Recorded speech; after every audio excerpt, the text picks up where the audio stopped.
Assalamualaikum warahmatullahi wabarakatuh. Perkenalkan saya Saad Egra, saya peserta dari pelatihan CPNS yang diselenggarakan oleh Puslitbang KDOD Samarinda, Angkatan ke-11. Dalam video kali ini saya ingin mempresentasikan tentang materi yang hari ini baru saja kita pelajari dalam mata pelatihan etika publik.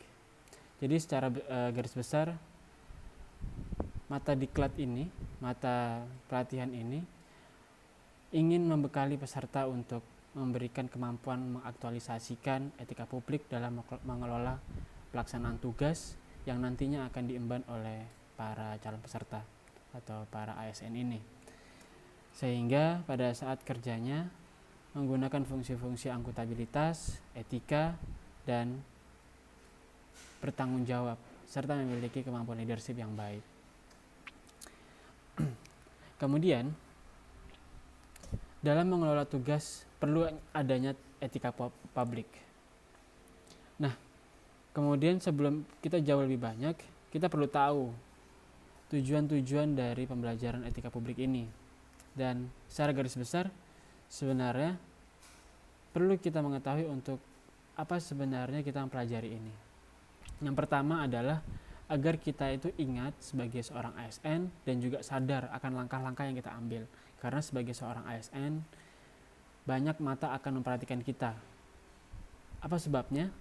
Karena tak lain adalah ASN digaji atau dibiayai atau diberi penghidupan itu dari uang negara, yang notabene adalah pajak dari para masyarakat, dari rakyat. Maka ASN dituntut untuk kredibel, untuk akuntabilitas, dan juga bertanggung jawab tentang tugas-tugas yang iamban. Kemudian seorang ASN harus mengetahui tujuan dari kerjaannya agar tidak lelah dalam kesia-siaan. Kemudian selain itu, kita perlu tahu juga tentang mana baik, mana buruk, mana salah, mana benar. Bahkan dalam pelayanan kita tidak memilah-milah mana orang yang memiliki jabatan tinggi, mana yang tidak memiliki jabatan, yang mana memiliki satu sosial yang tinggi, baik itu beliau adalah seorang misalkan yang memiliki derajat sosial yang tinggi di mata masyarakat atau yang mungkin masyarakat biasa. Kita tidak bisa membedakan, bahkan kita harus menyamakannya.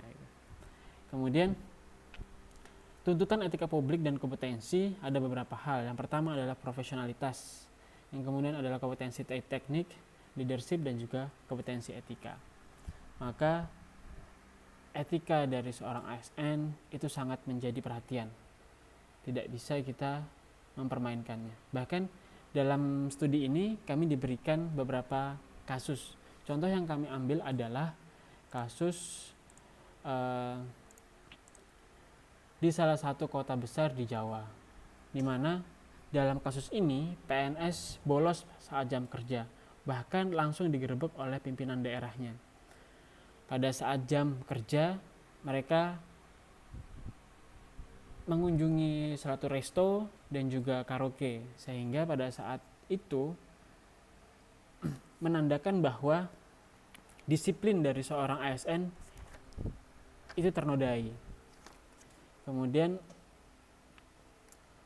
dari pimpinan daerah itu langsung memberikan hukuman fisik, ya sebutlah seperti push up, squat jam itu. Tapi lebih penting lagi adalah hukuman administrasi yang diberikan, dan ini semoga akan menjadi efek jera. Karena ini akan karena kejadian ini sangat melanggar aturan ASN, yaitu nomor 53 tahun 2010 tentang kedisiplinan pegawai sipil negeri sipil pasal 3 ayat 11. Kemudian juga regulasi yang diatur dalam peraturan pemerintah nomor 53 tahun 2010 di pasal 7. Yang dimana hukumannya adalah baik diawali dengan lisan atau teguran dan juga sanksi administrasi, baik skorsing maupun hingga pemecatan. Kemudian yang lain adalah kita mengidentifikasi apa sih sebenarnya penyebabnya. Bisa jadi yang pertama adalah kurangnya kesadaran, yang kedua adalah kurangnya integritas, dan yang ketiga adalah kurangnya bertanggung jawab terhadap amanah yang diemban, kemudian kurang disiplin, dan juga yang terakhir adalah bisa jadi kepahamannya terhadap tugas yang rendah karena kurangnya ketakwaan terhadap Tuhan yang Maha Esa. Gitu. Maka perlu sebenarnya juga di dalam setiap kantor itu adalah perlu siraman rohani. Ya entah itu dalam bentuk ceramah, khotbah atau yang lainnya yang meningkatkan kesadaran bahwa sebenarnya bekerja ini merupakan bagian dari ibadah. Begitu. Maka solusi yang ditawarkan adalah mulai dari karakter building, yaitu pelatihan tentang pembangunan karakter diri. Gitu. Kemudian pengawasan kedisiplinan pegawai melalui pasukan-pasukan khusus yang salah satunya adalah Satuan Pamong Praja.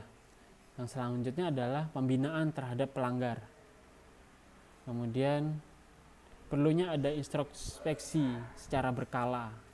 Kemudian melakukan sosialisasi secara berkelanjutan tentang seberapa penting etika publik agar tercipta